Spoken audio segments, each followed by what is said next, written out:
Bonjour, bienvenue dans ce point bourse du 16 avril 2025. Alors on continue avec les droits de douane toujours hein, et Trump qui continue un peu d'augmenter face à la Chine dernièrement. Alors il a mis quand même des taxes un peu moins fortes, notamment sur les produits les plus exportés, les plus intéressants, hein, notamment les tech, tout ce qui va être puce et technologique. Donc le reste des taxations finalement c'est pas forcément le plus important. Par contre la nouvelle hein, du jour et c'est ça c'est des licences, notamment pour Nvidia, entre autres, pour avoir le droit de vendre à la Chine. C'est-à-dire que les puces qui seront très haut de gamme, notamment utilisées hein, pour les supercalculateurs et les services un peu en relation avec l'armée, pourraient être en embargo hein, pour ne pas être vendues à la Chine.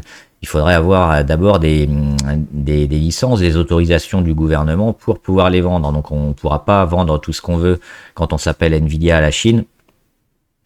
Là aussi, c'est pas forcément le plus intelligent parce que les Chinois, qu'est-ce qu'ils vont faire s'ils sont pas dépendants de produits qu'ils sont pas capables de produire eux-mêmes? Bah, ils vont finir par les produire eux-mêmes. Donc à terme, ils vont devenir concepteurs des produits qu'ils peuvent pas acheter. Et ça fera plus de mal que de bien probablement à l'économie américaine. Et ça, c'est une vision un peu plus moyen-long terme. Mais même à court terme, donc ça va handicaper Nvidia. Alors il y a toujours la solution de passer par des divers pays, hein, ce que fait généralement la Chine et même les États-Unis. Ils s'en privent pas. Donc Nvidia vendra certainement encore d'autres puces à des pays annexes qui seront ensuite vendus à la Chine. Donc il y aura une partie hein, forcément qui sera perdue, ça va faire des coûts aussi supplémentaires. Donc on a aujourd'hui ce secteur-là et notamment les gros qui ont un peu de mal. On verra aussi ASML hein, qui a donné ses résultats, plutôt bons, mais moyens hein, parce que notamment on verra avec les commandes n'ont pas été super. On regardera aussi quelques chiffres macroéconomiques et puis les grosses variations sur les indices, le CAC 40 et les valeurs françaises. Alors comme d'habitude, avant de commencer, je rappelle que les informations et analyses données sur cette chaîne sont données à titre indicatif et ne peuvent pas être considérées comme un conseil en investissement. L'investissement boursier est risqué et vous êtes responsable de tous les investissements que vous faites. On va commencer par quelques gros chiffres macro qui sont tombés aujourd'hui. Et on a la Chine qui va plutôt bien parce que PIB de la Chine en annuel, on le voit, alors on reste à 5,4, hein, 1,2 sur le trimestre. Alors c'est des PIB qu'on aimerait bien avoir, hein, nous en Europe et même aux États-Unis. Production industrielle qui revient mieux que dernièrement et mieux que prévu, hein, à 7,7. Là aussi, c'est encore des chiffres qui vont dans le bon sens pour la Chine. Et même vente au détail, hein, on passe de 4% à plus 5,9% en annuel hein, sur le mois de mars par rapport donc au mois de l'année dernière. Et enfin, le taux de chômage, on était à 5,4, on espérait 5,3 et on est à 5,2. Donc même le chômage est en train de diminuer. Donc on a un peu tous les chiffres qui vont dans le bon sens pour la Chine. C'est ce qu'on dit depuis la fin de l'année dernière. Ça va mieux pour la Chine. Alors c'est pas des chiffres super, mais petit à petit, hein, on met tout dans le vert. Donc je pense toujours que les valeurs chinoises, qui pour beaucoup ont déjà fait un gros rebond et une partie de prise de bénéfices devrait être vraiment suivie et potentiellement achetée pour les plus intéressantes parce qu'on voit que la macro, alors souvent la bourse c'est pas forcément en même temps que la macro, mais là on a quand même des données intéressantes et ça pourrait pousser hein, les valeurs chinoises à performer. Un petit point sur l'Europe avec l'IPC en Europe, on est à 2,2, donc l'inflation à 2%,2. On n'est pas loin des 2%, donc plutôt bien. On rappelle que demain, on aura la BCE qui devrait baisser ses taux, très probablement.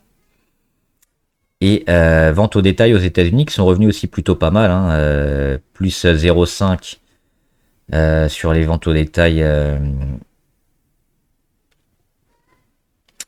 et plus 1,4 sur... Non, c'est ça.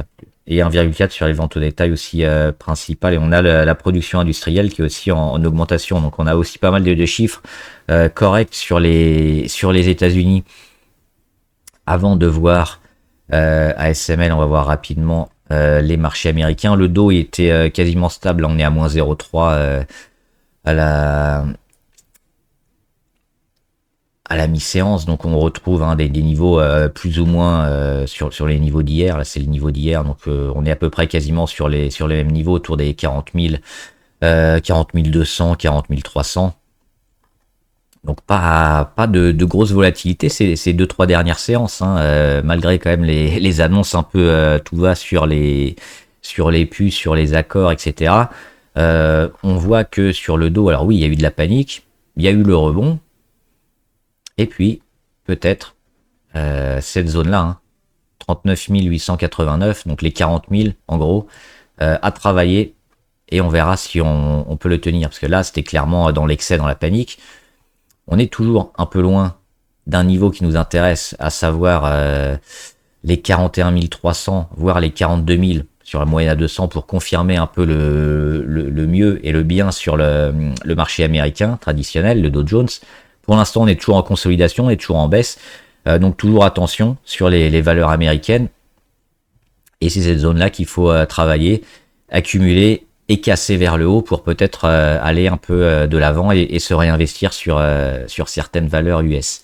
Sur le Nasdaq, toujours pas mal de volatilité sur le Nasdaq, hein.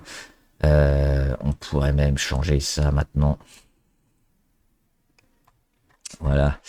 Donc là aussi, dégradation, hein, sur le Nasdaq. Plus de volatilité que sur les marchés traditionnels.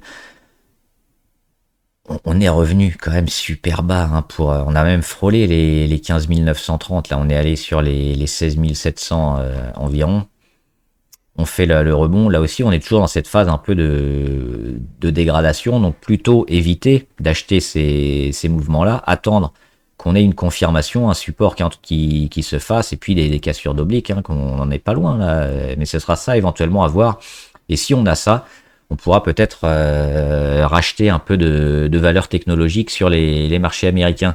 On va regarder maintenant les valeurs européennes, hein, toujours en relation avec le secteur tech et notamment ASML Holding. Donc c'est les entreprises qui fabriquent les machines qui servent à concevoir les semi-conducteurs, donc avec des ultraviolets et puis des gravures extrêmement fines. Donc c'est un des leaders, hein, c'est, si on veut des semi-conducteurs et des puces très finement gravées, on est obligé d'acheter les machines d'ASML. Et ils ont donné leurs résultats aujourd'hui. Alors on va commencer par les résultats ici, plutôt bon. 7,740 millions d'euros, 7 milliards 740 millions d'euros contre 7 milliards 530 millions, donc on voit qu'on fait entre 2 et 3% de mieux qu'espéré. On retrouve quand même des niveaux intéressants, on a fait 6 milliards, 6, 6, 6, 7, 5, 6, 6, on avait fait 9 le dernier trimestre, un peu peut-être dû à un rattrapage, mais si on compare au premier trimestre de l'année dernière, il est ici, on avait fait 5,29. Et là, on fait 7,74. Donc, on continue de progresser, hein. On a un chiffre d'affaires qui monte. Alors, il y a le problème, hein, des droits de douane et puis des licences aussi, des problèmes de puces et de guerre commerciale entre les États-Unis et la Chine. Là, ça met aussi un petit bémol. On avait aussi le problème sur l'intelligence artificielle avec DeepSeek, qui nous a dit que peut-être on n'avait pas besoin d'autant de serveurs et data centers pour faire tourner l'IA. L'IA, elle arrête pas de tourner, hein. En ce moment, on n'arrête pas, on a besoin énormément de continuer. Donc moi, je suis pas trop inquiet à ce niveau-là. Sur ce qu'a fait DeepSeek, finalement, c'est plutôt quelque chose même de bien pour tout le secteur semi-conducteur et tech. Ce qu'a pas trop apprécié, je pense, le marché, c'est ça. C'est les commandes à venir par trimestre. Et on le voit, on va zoomer ici. 3 milliards 900 millions pour le premier trimestre 2025 par rapport à ce qui s'est fait dernièrement. On le voit que c'est assez bas. Malgré tout, on bat quand même le premier trimestre 2024, hein. On était à 3,6, donc oui, les chiffres en données comparables par rapport au premier trimestre de l'année dernière, ils sont en hausse, mais on voit qu'on est quand même plutôt dans le bas de la fourchette et on attendait peut-être un peu mieux, d'autant que ces derniers trimestres, on le voit, par rapport à l'année 2021-2022 où on tapait assez haut, il y a eu un peu des trous, hein. Donc c'est ça, je pense que le marché a pas trop aimé et on va le voir en graphe.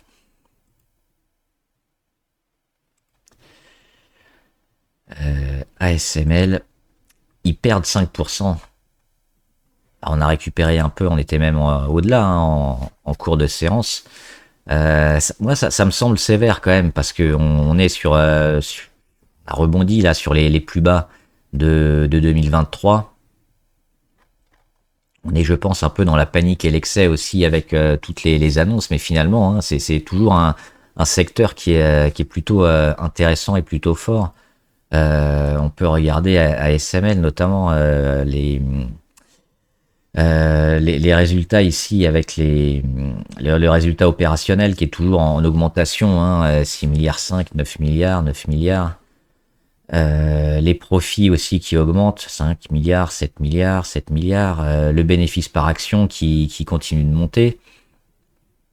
On va pas aller dans les chiffres assez profondément. Même le flux de trésorerie est plutôt favorable aussi dernièrement. Les revenus, les chiffres d'affaires, tout monte. Le PER qui baisse forcément parce que le cours de l'action baisse. Donc ça rend encore plus intéressant, je pense, de rentrer sur des valeurs comme ASML.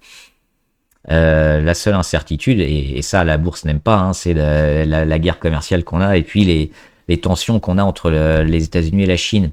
C'est pour ça qu'on a un cours ici trop bas, sanctionné trop sévèrement, je pense, et qui, sur le moyen long terme, devrait quand même être intéressant. Alors, comme d'habitude, le mieux, c'est d'attendre toujours un début de reprise et de retournement pour se placer et accompagner la dynamique favorable.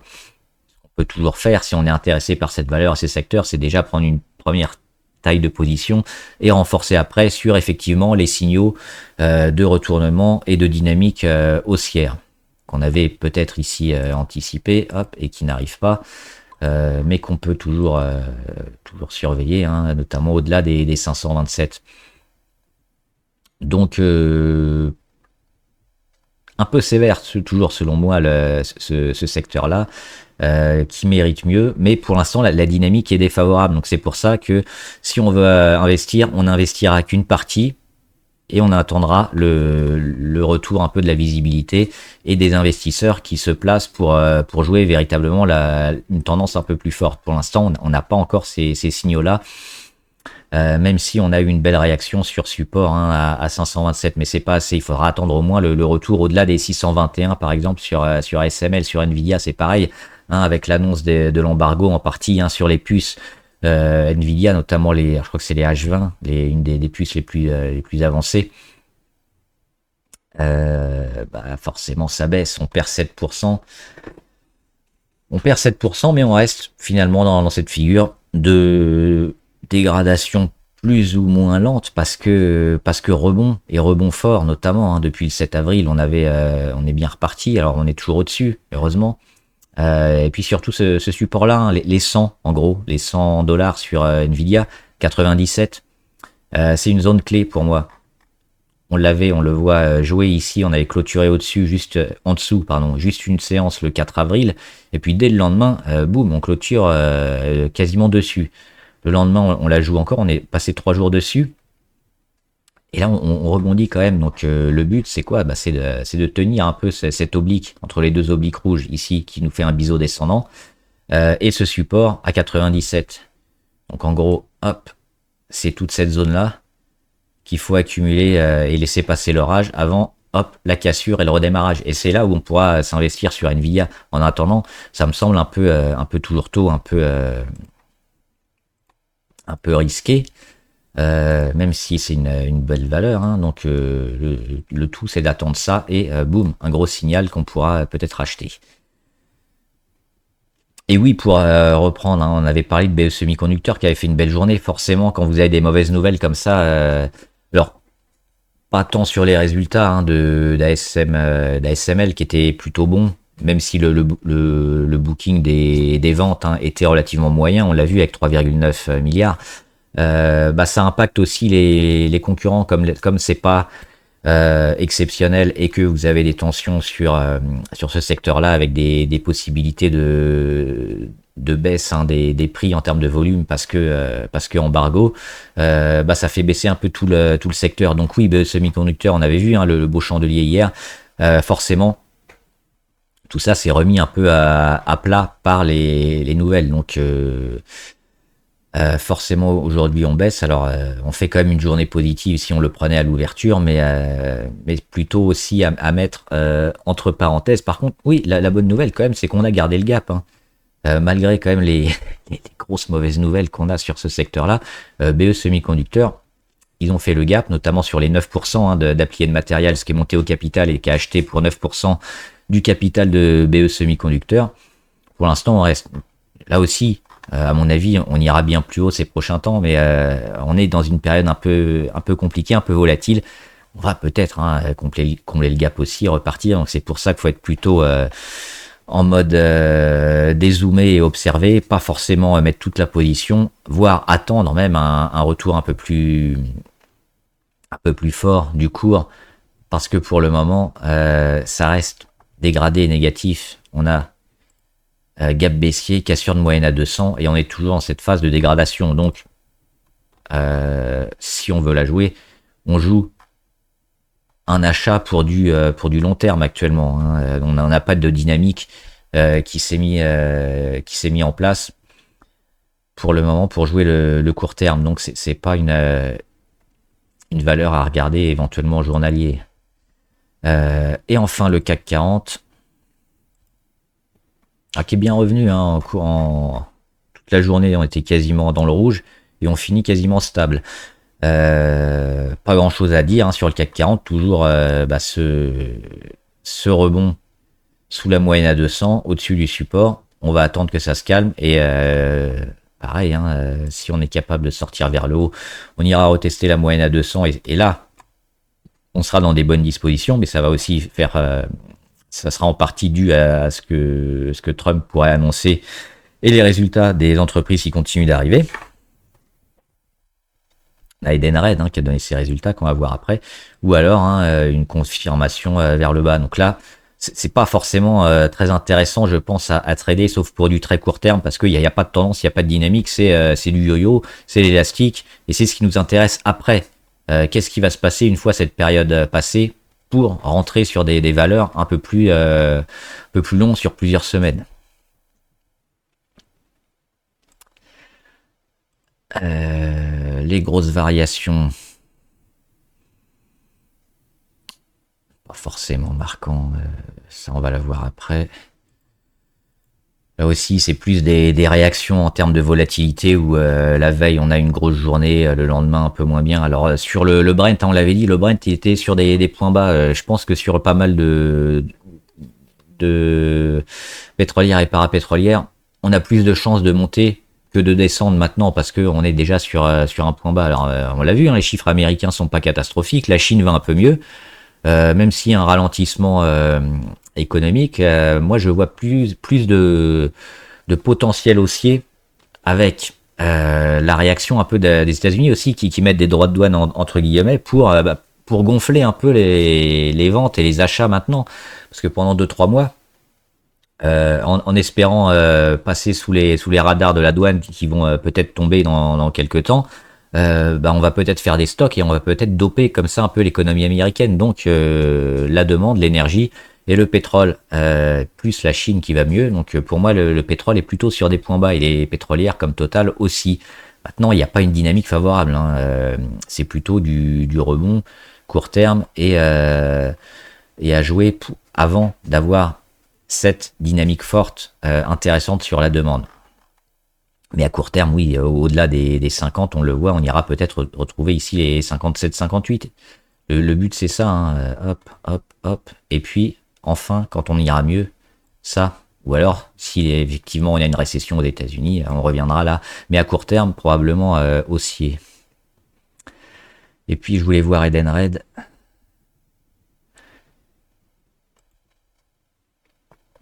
Qui a donné ses résultats plutôt corrects aussi.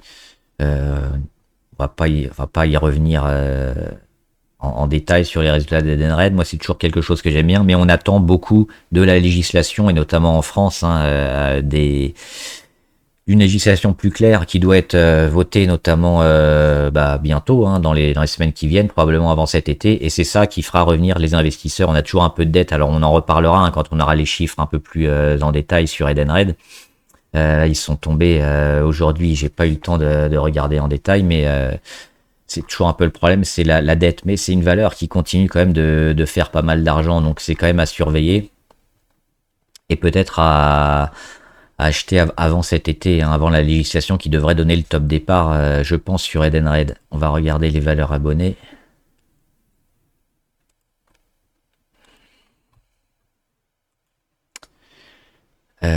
Canadian Natural Resources. Production de pétrole et de gaz naturel. Alors.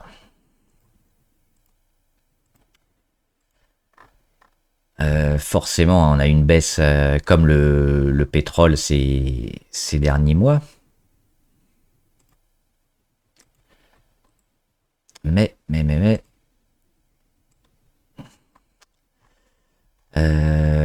oui, il n'y a pas grand chose de positif non plus. On a ce gros gap baissier là, on est toujours en dessous, notamment du support. Hein.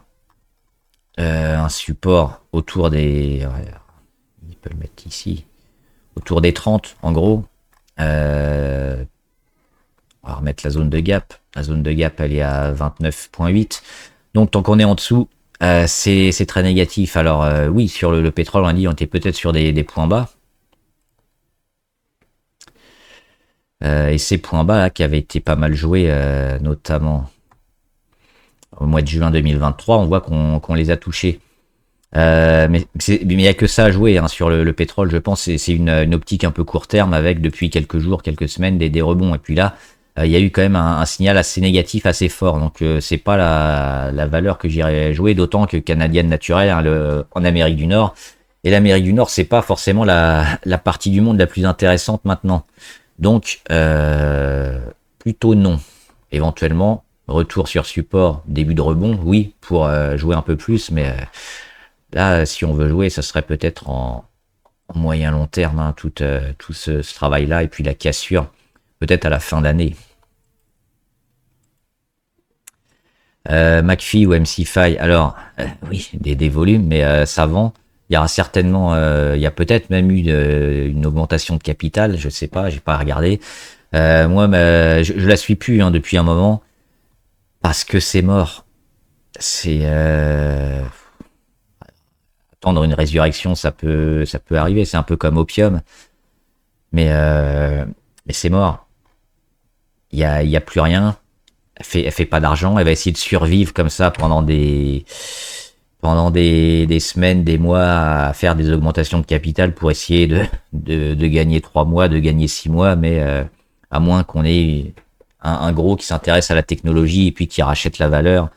Entre-temps, on aura déjà perdu 80% et puis le cours de l'OPA il va être à plus 30%, donc on sera perdant. Hein, donc pour moi, il n'y a rien à faire, il n'y a absolument rien à faire là-dessus. Ça vaut moins d'1 euro. Et à moins d'1 euro, c'est quasiment à oublier pour 99% des valeurs. L'hydrogène, c'est compliqué. Seuls les gros et les leaders réussissent et MC5 hein, c'est une petite valeur donc non. Michelin, on est en train de faire un beau rebond hein. On avait fait petite zone de gap ici sur les 29 qui n'existe plus. On a un support intéressant sur les 28,40 et on voit que c'est cette zone là hein, qui a permis de repartir. Alors Michelin, ils ont aussi une petite partie aux États-Unis, pas énorme. Bon, le secteur auto est pas au mieux maintenant, mais là aussi on est peut-être sur des points bas hein, sur le secteur auto, notamment si on a des annonces de la Maison Blanche qui iraient dans le bon sens. Ça pourrait refaire partir Michelin, ça pourrait refaire partir Stellantis, etc. Mais vaut mieux les attendre hein, et puis des accords définitifs plus que des annonces ou des bruits de couloir. Là à court terme on est négatif hein, on a cassé la moyenne à 200 ici, on a fait des grosses chutes. On va faire le rebond technique. moyen sur Michelin, le secteur auto est pas au mieux, donc plutôt attendre des semaines ou une annonce intéressante sur le secteur auto, parce que actuellement c'est pas terrible. Ruby, on l'avait déjà fait, mais toujours plutôt positif hein, sur Ruby, hein, c'est une action qu'on aime bien. Safran aussi, j'en ai déjà parlé souvent, hein, de Safran. Toujours plutôt positif sur les constructions des moteurs d'avion. Hein. Il y a toujours de plus en plus d'avions en circulation et de vols commerciaux et autres. On est revenu, alors forcément, hein, avec les États-Unis qui prennent quand même une grosse partie des échanges et des vols. On a eu une baisse un peu sévère, peut-être aussi sur Safran. Et ce qui nous intéresse, c'est ça, c'est le retour moyenne à 200 qui assure. On voit qu'on a une réaction assez forte. Hein. On le casse ici, bon le 7 avril ou le 7, il y a un peu tout qui est reparti. 1, 2, 3, quatrième jour, boum, on revient dessus sur un moyenne à 200, échec. 1, 2, 3, 4, là on est quasiment dessus aussi. On voit que ça monte un petit peu, on perd quasiment rien depuis le 7. Donc la moyenne à 200, elle est cassée, on est en dessous, c'est mauvais, mais parce qu'il y a un mais, c'est qu'on a des plus bas de plus en plus haut. On est en embuscade, on revient bien. La tendance moyen-long terme, elle est largement haussière. On est assez bas niveau MACD. On est allé sous les 30 niveau RSI, on en ressort. On peut surveiller l'oblique RSI. Hein, le jour où on vient le casser, on cassera certainement aussi la moyenne à 200. Et on signalera peut-être une accumulation avant de casser la véritable oblique qui va nous faire partir hein, sur la dynamique haussière. Donc Safran, c'est plutôt bon. À attendre quelques jours. Le but, c'est de revenir au-delà des 217, d'accumuler au-delà des 217 et de repartir. On l'a vu avec les indicateurs des portes d'entrée et des signaux qui nous indiqueront quand acheter. Mais tant qu'on est en dessous, il vaut mieux éviter. Donc attendre ce signal de débordement viridien sur l'exploration notamment hein, parapétrolier. Un peu décevant, hein, je les attendais mieux. On a tout rendu sur viridien. Alors on a comblé le gap. Ça, il y avait des chances quand même. Et derrière, on n'a pas réagi. On est revenu tester la moyenne à 200 ici. Nettoyer un peu aussi sur viridien. Mais on voit, si on dézoome aussi, ça reste plutôt favorable. On a cette moyenne à 200. On n'était pas revenu hein, encore sur la moyenne à 200 depuis qu'on l'avait cassé le 9 décembre et qu'on avait lancé une grosse séquence à plus 83%. On dirait pas comme ça sur les graphes, mais super volatile, viridien, hein, quasiment fait du x2. Donc là, on revient, c'est normal, prise de bénéfice. Il y a États-Unis qui a un peu de mal. Bon, on vend. Mais on revient sur des niveaux qui sont peut-être pas forcément justes sur viridien. Donc, acheter sur ces niveaux-là, ça me semble plutôt intéressant. Alors, il faudrait peut-être voir un peu les fondamentaux plus en détail, mais ça me semble techniquement déjà plutôt intéressant. Ce qu'on peut attendre, c'est quoi? C'est la réaction. Inversion de tendance, on est déjà allé sous les 30 niveaux RSI, on en ressort. Donc c'est la petite congestion qu'on peut avoir. Et de cette congestion, hop, une cassure vers le haut. Si on a ça, a priori, on peut repartir et puis jouer les 70 et plus.